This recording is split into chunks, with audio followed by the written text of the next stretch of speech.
Алматы облысындағы өзіндік орны бар, қазіргі заман талабына сай жұмысшы мамандар дайындайтын оқу орындарының бірі Талдықорған гуманитарлық техникалық колледжі.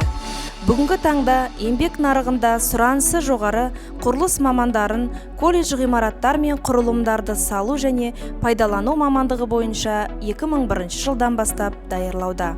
Шеберхана қазіргі заман талабына сай құрал жабдықтармен жабдықталған.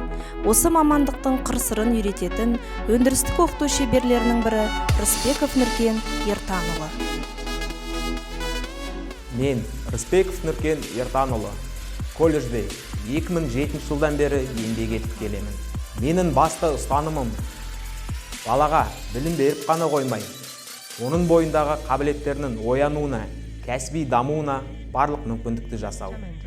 Білікті, білімді маман дайындау үшін өз білімімді ұдайы жан-жақты жетілдірудемін. Заман ағымына сай техниканың дамуынан қалыс қалмай, өндірістік мекемелерден өз кәсіби біліктілігімді жетілдіру мақсатында тағылымдамадан өтемін. Әлеуметтік серіктестермен бірлесе отырып, оқу үрдісіне байланысты түрлі жұмыстар жүргізіледі. Оқу жоспарлау құжаттарын құру, құрылыс мекемелеріне саяхат жасау, кәсіптік практиканы ұйымдастыру, шебер класс, кездесулер, кәсіпорын мамандармен бірлескен сабақтар өткізу.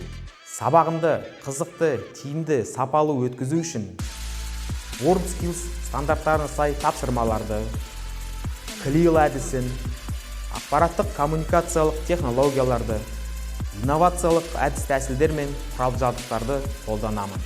Шәкірттерім қалалық, облыстық, кәсіби байқауларға қатысып, жүлделі орындарға ие болуда.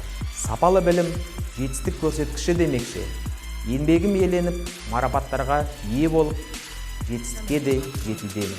Әрбір тұлға, әрбір маман өз кәсібінің, өз мамандығының қыр-сырын меңгеріп, адал еңбектенуді мақсат ете білу керек. Сонда ғана мақсатын бағындырып, табысқа қол жеткізеді.